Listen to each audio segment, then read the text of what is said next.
Where to go to find your husband? I am 31. Am I the only 30-year-old that is struggling with what to do with their life? Get ready with me to go to paddle to find my future husband. 4 places to meet men in a pandemic. Number 1. Modern women are on the hunt for a husband, but no man are signing up for their program. Get ready with me to go husband hunting in Chicago. Girly pops, if you're looking for a husband, you gotta listen up. Where to meet billionaires out in New York, billionaires with a B. Where can I find a good man who's going to take care of me? I'll tell you where not to find them. Top places to find high-value men. Insanity has corrupted their minds. There's no man lining up to get scammed anymore. Kindly subscribe to the channel, as it is our sole form of support. Thank you. If he's fine and single, I'm gonna tell you what's wrong with him. He doesn't like to leave the house. That's it. I really need you guys to help me through this dilemma that I face maybe 3 times a week. Like, when I'm grocery shopping, right? Am I more likely to meet my husband at Whole Foods or Trader Joe's? Like, I sit right here in the middle and just eeny, meeny, miny, mo every single time. Ladies, listen up. Your education, career, or money will never wake up one morning and decide that they don't want to be with you. So prioritize that shit over a man. If women listen to this woman, they will likely end up just like her, single, unmarried, and filled with resentment toward men. It feels like she's projecting her own frustrations and past experiences onto others, creating this narrative that all men are the problem. Instead of offering helpful advice, she's spreading bitterness and negativity, which will only push women further away from healthy relationships. What's sad is that these women might follow her lead, thinking they're protecting themselves. But, in reality, they're only building walls that keep them isolated and unfulfilled. When I say women keep other women single, this is what I mean. Top places to find high-value men. We all know the usual, go to high-end bars, go to high-end restaurants, but did you know that you need to go in the right area? What you should do is look up wealthy zip codes in your country or town and go to bars, restaurants in those locations. Now, this is where packaging comes into play. Learn how to package yourself in High-Value Woman 101, because it's easy to go to these areas and look out of place. It's important for you to become a high-value woman first before you even look for a high-value man. When you do attract him, you don't have the mindset of he's the prize, I need to keep him. He just won the prize. Get ready with me to go to paddle to find my future husband. So apparently, it's a thing out here in Florida that sexy, successful men play paddle. So Kelsey and I are gonna go test this theory. So what do young, hot housewives wear? Miami has been super cold lately. Keep it real cozy. Well, stay tuned for the adventure. Husband finding. Wish us luck. See ya. These women's intentions are clear. They're not searching for love or a genuine connection. They're only focused on finding rich, successful men to fund their lifestyle. It's telling that none of them are saying, I'm looking for a good man with values or a man with morals. Instead, they're openly looking for a sponsor, someone to bankroll their desires without offering much in return.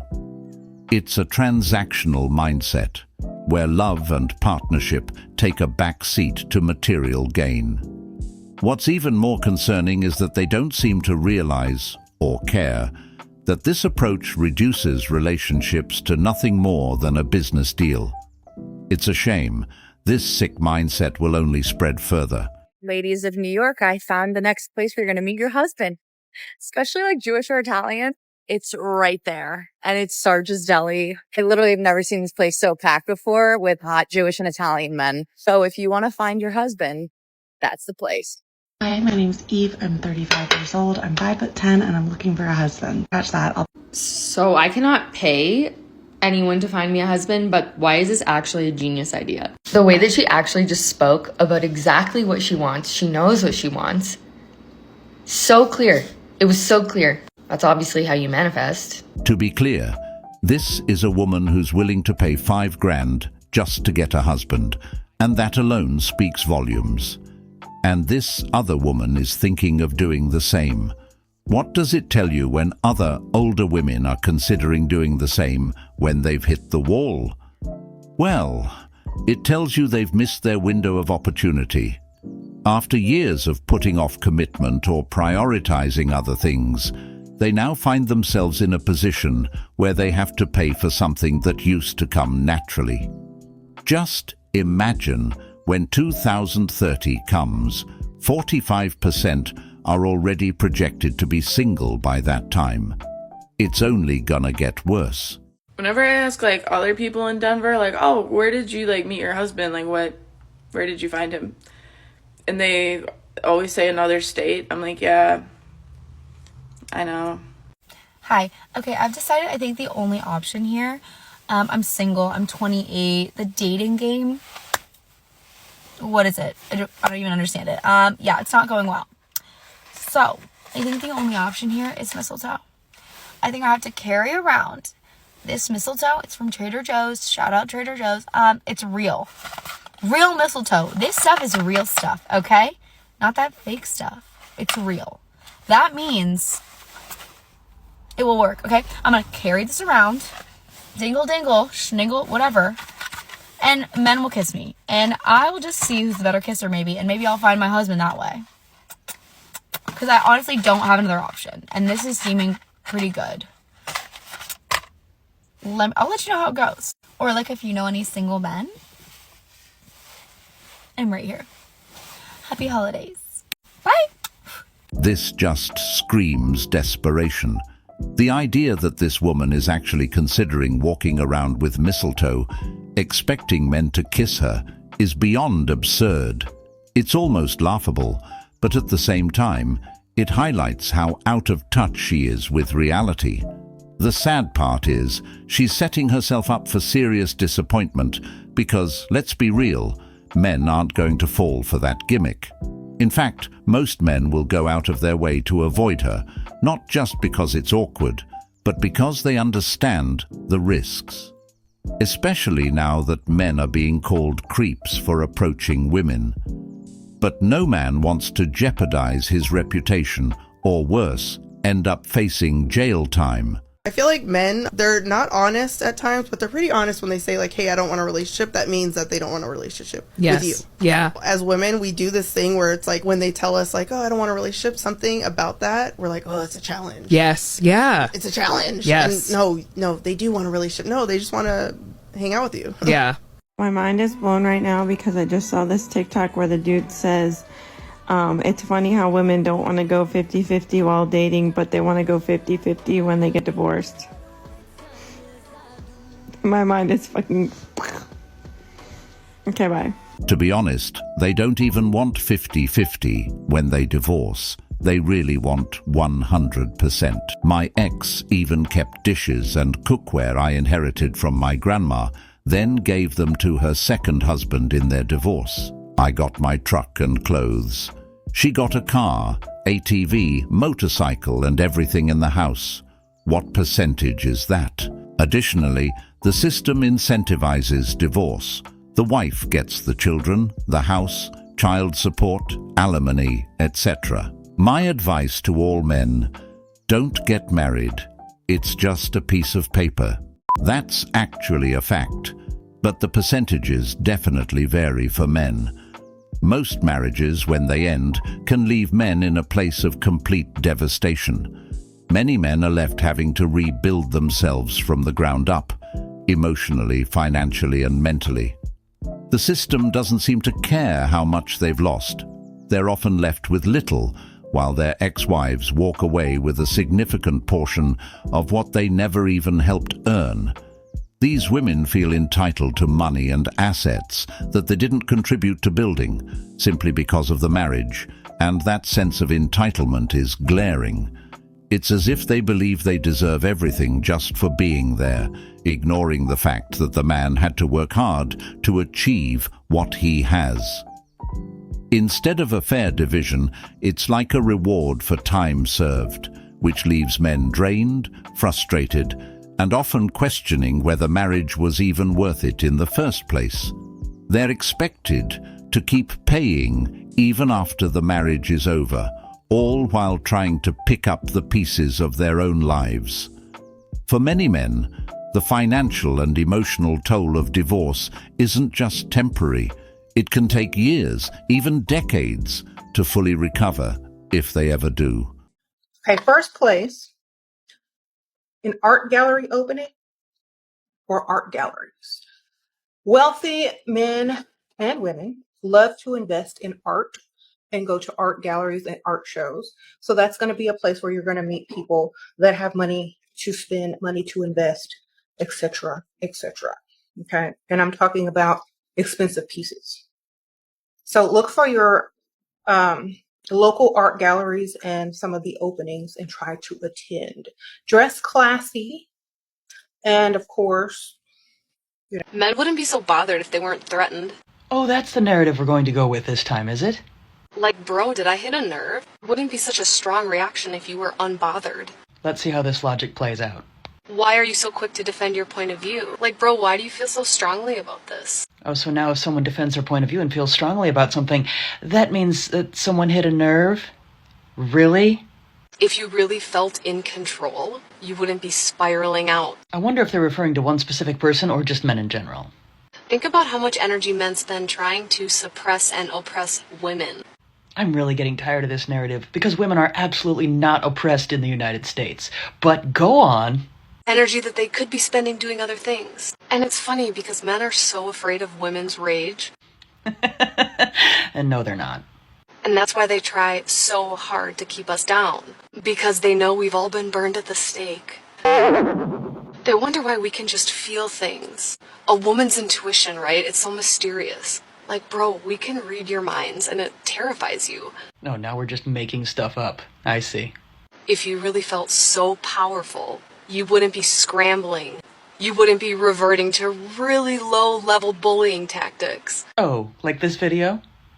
If posting on social media as a woman was a social experiment, bro, should I write a book? Sure. I mean, who wouldn't want to read a book all about posting rage bait? I mean, I'm not going to be spiraling out of control over someone that looks like a mole rat without makeup. Ouch! As I have witnessed in my professional life, women oppress other women. I just don't get how these women are so far removed from reality. Real women appreciate and respect real, masculine men. If women can read men's minds, then why are so many men feel unappreciated and taken for granted?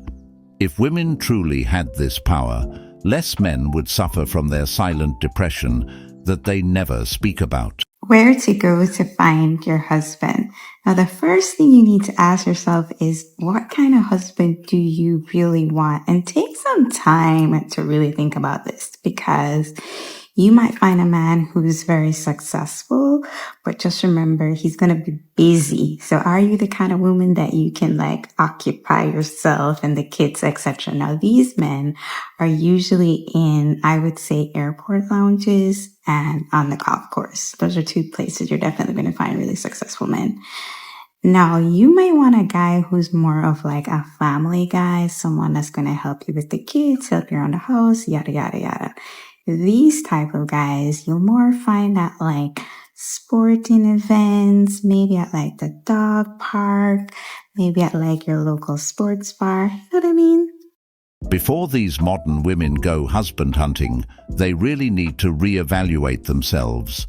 They've been living in a delusional world, thinking they can maintain unrealistic standards while offering little in return.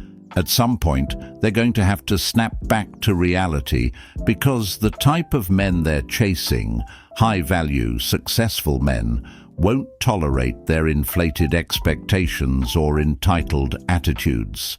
These men have options, and they aren't going to settle for women who bring nothing but demands and drama to the table. The harsh truth is that these women need to recognize that their attitude is their biggest obstacle. No man, especially one who's built something for himself, is going to stick around for someone who doesn't bring peace, support, or any real value to the relationship.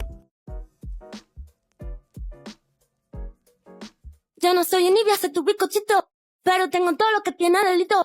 Que me pongan nena, sol que me derrito. El mal de ojo que me mando me lo quito. Yo no estoy en Iblas de tu bizcochito. Why are there a lot of men in their soft feminine era? A man who doesn't understand the role of being a provider or doesn't understand the importance of what it means to be a man. So instead he's in the receiving end of everything, putting low bare minimum effort, but still receiving all the benefits of a boyfriend slash husband. This is a common complaint that I hear a lot of women who are in the dating stage of their life say. But in order to understand why men are reacting in this way, I think we need to take a step back and analyze how we got to this point. Starting with reason number one. The reason why a lot of men are in their soft feminine era is because for a really long time, women did not have standards and men got used to that. Seriously, playing the cool girl kicked us in the butt. I know a lot of you will probably get mad at me for this, but remember, back then, intimacy wasn't expected until marriage. Now, people are moving in before marriage. There's intimacy being displayed before marriage. There's so many different things that we give off to a man without commitment, and we're doing that to ourselves. Because we thought that men would complain about having standards to his peers. We took that and we internalized it and said, well, I don't want him to complain about me. I don't want him to be saying that I'm hard to get. I don't want him to be saying all those things. So what did we do naturally? We started lowering our standards. But whenever a man complains about how much effort he needs to put towards his women, he's actually showing off. So whenever a man says she's so expensive, I have to do XYZ for her to be happy, don't take that to offense. What he is doing, he's showing you off. Because what he is saying is, yeah, my woman takes a lot of investment and I'm the one that can provide that for her. But now here's the problem. A lot of us are awake and we recognize this. So we're raising our standards. But there's a lot of other women who don't follow the same rule book, and everyone has their own prerogative. But because us as women, we're not in the same page, they prefer to go with the easy ones who gives them access to everything over a woman who has standards and who values herself. But don't get this twisted. Those are the men that we don't even want in the first place. But I just want you to understand how women actually control the narrative when it comes to dating and relationships.